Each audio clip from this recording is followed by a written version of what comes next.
All right. Well, hello, everyone. Today I have Macie with me.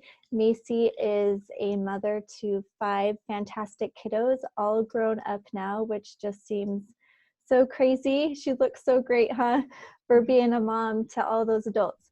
So what's great about Macie is that she has been a dance teacher for 20 years. And when I knew her and when my girls went to dance with her, she did it out of her garage. And that doesn't sound glamorous, maybe, but if you would go into that dance studio, you would have no idea that it was a garage. She just did a beautiful job of putting it together, and those kids absolutely loved her. So I have been so anxious to get an interview with her because thinking back, it was such a brilliant idea and she did such a wonderful job with it. So anyway, welcome so much, Macie. We're so glad that you're here. So tell us how all of this came together. At what point did you say, you know what, I'm going to start teaching dance and I'm going to do it out of my home? How did that come together for you? Well, as moms, we always want to make a little extra money to stretch the budget and do those fun things we want to do. And I had 3 boys, and I had done daycare on and off. And it seemed like my husband had so much fun teaching them to fish and teaching them to hunt. And I finally got my 2 girls. And I said, no soccer, no t-ball. We're not doing any of that. And so I started to look for a dance studio for them.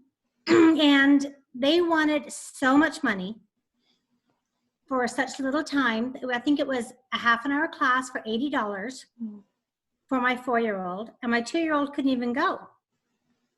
Because she wasn't potty trained. And so I thought, okay, well, I can't afford that anyways. And so I thought, I'm just gonna start teaching them at home so when they join, they'll know everything they need to know. And so we started teaching them, and when we did tap, we had wood floors, so we went down to our basement, unfinished basement, to tap. And then the neighbor kids just joined and joined and joined, and then I got some kids with disabilities that dance studios wouldn't take them, and they asked, will you take them? I'm like, yes, of course. So it just kind of grew from there. And then when I started to look for a place to have recitals, our stake was more than excited to have us do it in the church building, because it brought people into the church and they got the feel of the church. And so we did that. And then somebody saw us that worked at the mall and contacted us, and we became the little mall mascots. So we came to Spring Fling opening, we came to Santa's opening, we came to the Easter Bunny's opening, and we just had so much fun with it. And then we moved back to Boise, and I just couldn't stop. So we converted the garage and just grew and grew and grew.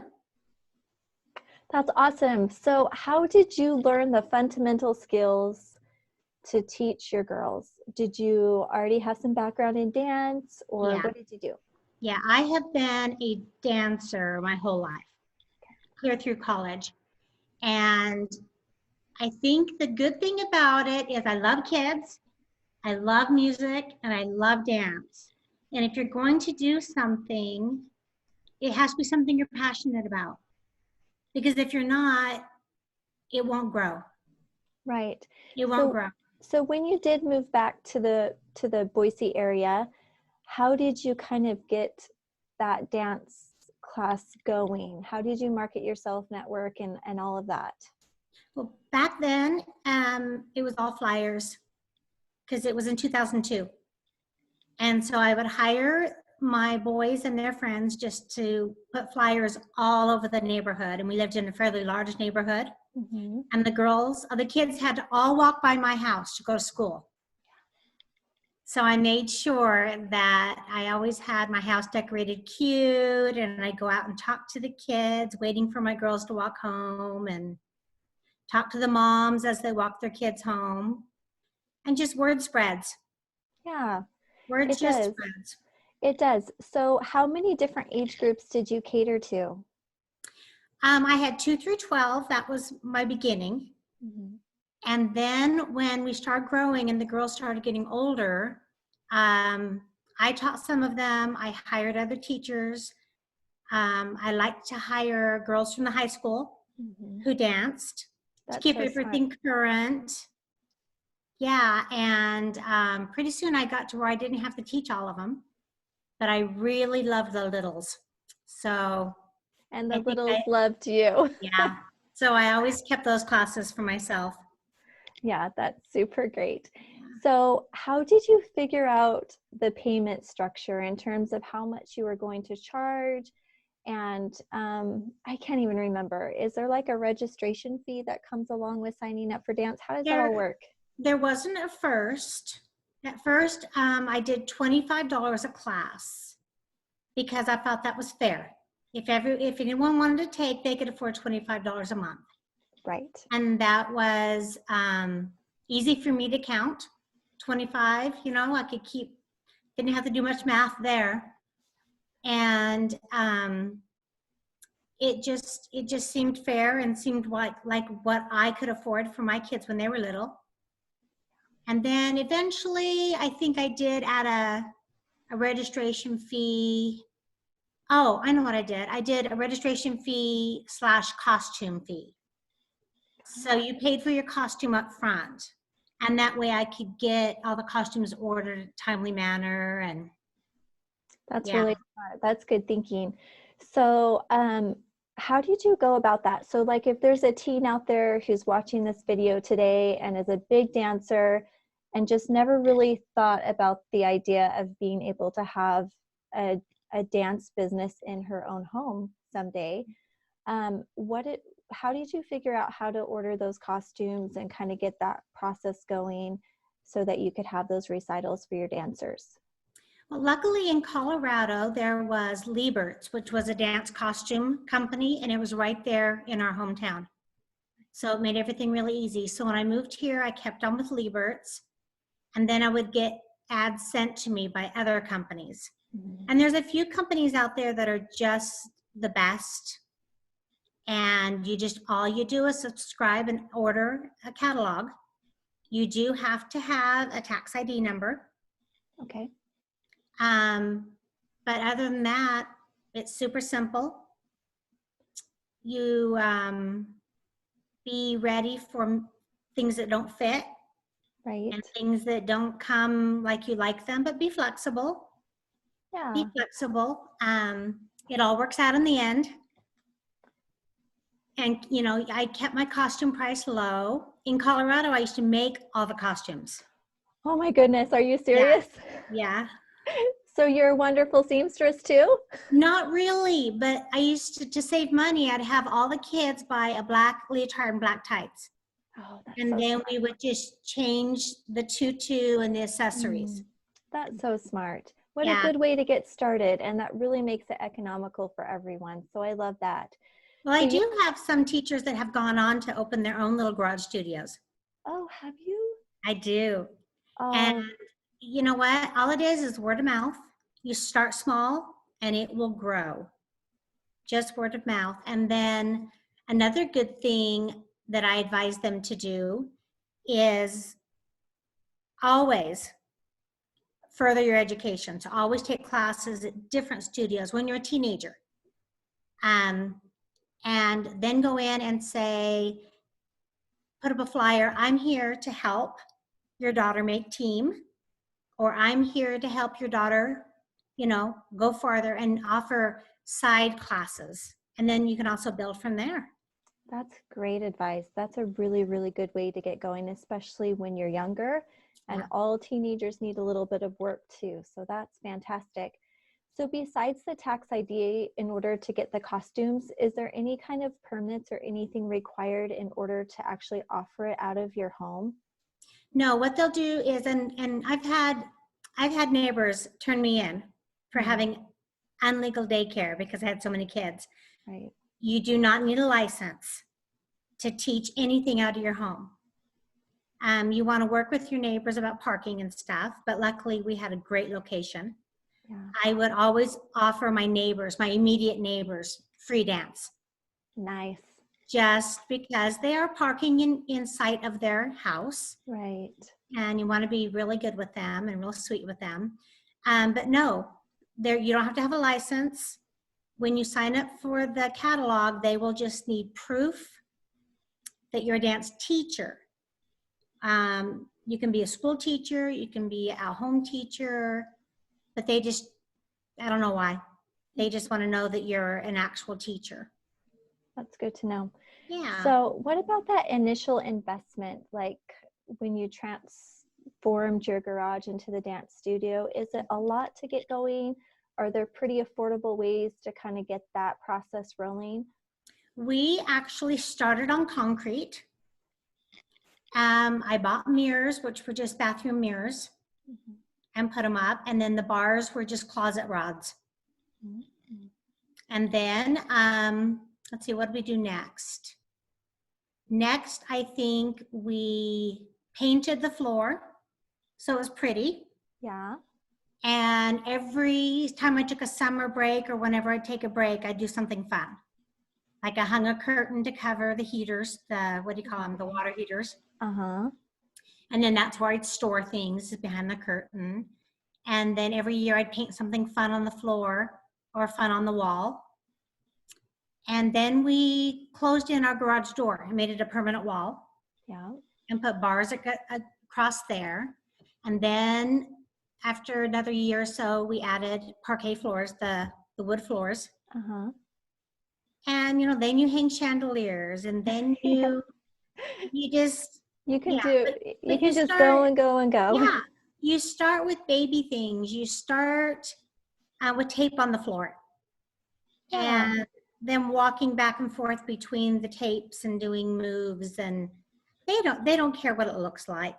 They're just there to have fun. And then as a mom, you just appreciate having someone that loves your children, that's teaching them, that is affordable. Because honestly, when you have those littles, money is so tight. And it's just really hard to give your kiddos the experiences you want to give them and still be able to juggle and afford it all. So, and they can take, and then next session, they want to do gymnastics. And the next session, they want to do soccer. And it's okay because you didn't invest hundreds of dollars. Exactly. Kids need to try everything. Yeah. And, you know, they do. They always come back to dance, though. That's what I've seen. Yeah. Isn't that great? They always come back. So as a mom, how were you able to balance that home and work life for yourself and family? A lot of crock pot dinners. That's my key. Start it in the morning. There's no guilt, because then you're done for the day. I think I did my classes 10, 11, and 2, and then I did them after class. So I had breaks. My girls came down and hung out with us. I tried to get them to join as many classes as they wanted. Yeah. And then they would go in and hang out. But teaching out of your home is awesome because your kids are right there. Yeah. Yeah, it's true. And at some point they're independent. They can do their own thing, but they can also help you and help teach classes and get into they know classes. You're there. Yeah, and you're always just a couple steps away, which is wonderful. And I didn't open a real dance studio until my kids were all in high school. Yeah. So I missed that whole part. So at what point did you decide to close up shop at home and actually have a dance studio? We were moving to Kuna, from Meridian to Kuna. And I had 120 students, and I just couldn't see saying, sorry, I'm out of here. And so I didn't want to start a new one in Kuna because I didn't want to start from scratch. I already had my gorgeous girls. And so we just looked around, and I found a studio that was quarter mile from my home, my original home. So it was just convenient for them to come. And then I adjusted the hours a little bit so it was convenient for them to bring them. Mm-hmm. I even arranged carpools. Wow. Amongst girls. I would, at signups, I would say, okay, this mom and this mom are willing to carpool from your neighborhood if you want to join this class. So I just thought like a mom and taught like a mom. Yeah. and made sure the girls were loving dance, having fun, but learning the skills and techniques and the correct names. So if they move or they want to go to, they used to call it a big girl studio, they walked in there and blew them away because they knew the right names. They knew what they were doing. It wasn't just a little fun thing. I enjoyed creating little dancers. Yeah, and it's so fun to watch, and the recitals are just precious for parents, just They are. wonderful. So what do you think has been the hardest part about running a dance studio for you? The hardest part is, I guess I'm kind of a control freak, but it was hard to find somebody who had the passion I did. Mhm. So there were teachers who loved to teach, and they just wanted to teach a couple hours a day. But it was hard to get a manager or a partner that had the passion that I had, that I could count on to be there. I mean, I would have to get up, from Cuna at 8, and then stay and lock up and come home at 8. And if you find somebody that has the passion that you have, and you can hire to do the hard stuff that you don't want to do. I love to teach. I love to choreograph. I love to order costumes. And some people, that's not their forte. They Yeah. love to dance, but they don't like the pressure of choreographing so you have to find a yin and a yang for that, or be prepared to do it yourself like I did. Yeah, and you could just take less students or offer less classes if you just Absolutely. wanted to do it all yourself and not have to Yeah. worry about those extra things. And I knew that at the dance studio, I knew I had to have 43 students to pay my rent. Okay. So if I wanted to do it all myself, that's only 5 classes.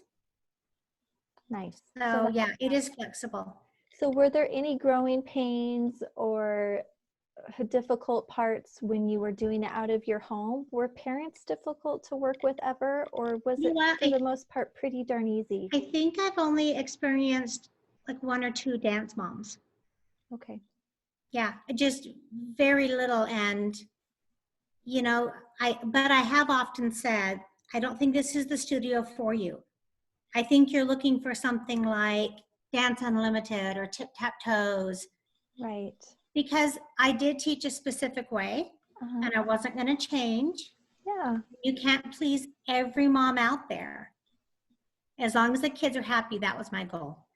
And there's plenty of potential dancers and plenty of options. So you can really just gather those people together that work well for you, which If is you nice. find a niche that isn't being covered, like for my girls, affordable dance that they wanted to keep going to. If you find a niche, whatever your passion is, that isn't being met, like I also did sleeves on prom dresses. If there's a need that isn't being met, that's your best bet. Just start there.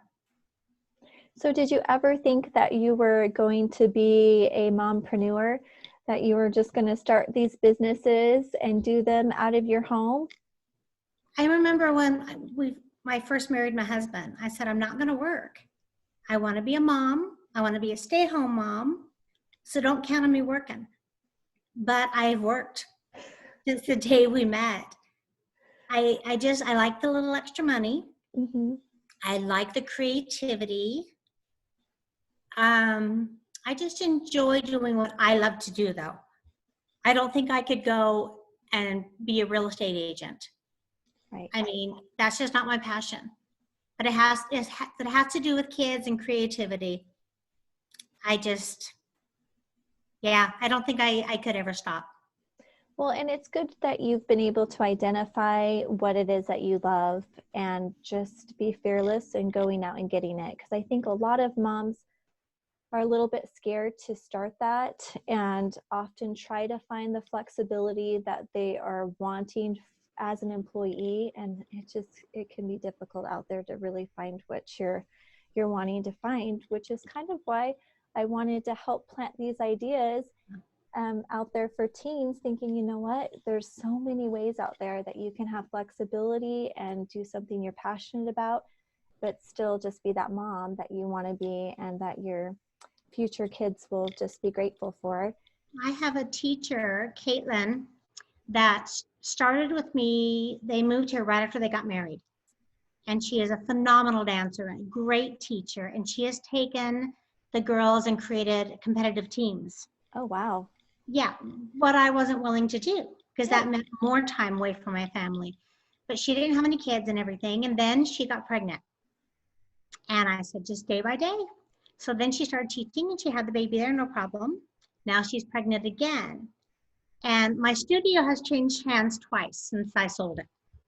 But it's still there and my teachers are still there. And she brings her kids and it works out great. That's I think great. I think if you just take baby steps. Yeah, take baby steps. And I think that if your intentions are good, like you want to be a mom, but you also know that you have a talent that you want to share with people, I think that you'll get some heavenly help in bringing that all together. It'll all work out. Yep. So if you could do all of this all over again, is there anything that you would do differently, or do you feel like things really kind of fell into place as you went along? They just did. I mean, things changed by inches. You know, when I had worked 20 years and I realized I was just tired. I have 7 grandkids I want to spend time with. Mm-hmm. And I didn't have the time to take it to the next level. It was really hard for me to walk away because you build relationships with those children. And it's hard to walk away. And so I had to walk away inch by inch as well. Okay. I started looking for some good teachers that weren't just there to teach, but that were there that loved the kids. Mm-hmm. And then I turned the studio over to somebody who loved the whole process. She decided it didn't fit with hers. So she sold it to another young lady who was a dancer. And I had to build it by inches and drop by inches. But if you're a working mom, if it becomes stressful and digging into your family time, just back off a little. Just back up a little. Take less clients or less time. And when your family gets used to it, then you can stretch yourself a little farther. Yeah, and I love that, because I was going to say any words of wisdom to teens watching this interview, and right there, that was good words of wisdom. Anything else that you could leave with the girls that are watching this video? It is one of the best in-home businesses you could have because it is so flexible. You can start with just 2 and 3-year-olds. I did 2-year-olds and I didn't care if they came in a diaper. It was, where your passion is. You can start with just teenagers. You just little baby steps, grow where it's comfortable. You don't have to follow anyone else's pattern. Yeah, just be yourself. Yep. And other people will love what you have to offer because you're unique, and people will connect with your uniqueness, right? They'll see your passion, and it's contagious. Yeah, it's just contagious. Well, that's perfect. Thank you so much, Macie, for taking some time to just kind of give us a scope and a look into the dancing world. Yeah. I will let everyone know that we are going to do a second interview, because since she has let go of the dancing business, it sounds like you have another business that you have started, which is a fun one too. So we'll just do a whole separate video to cover the ins and outs of that. But thanks so much for everyone for tuning in, and we'll see you later. See ya.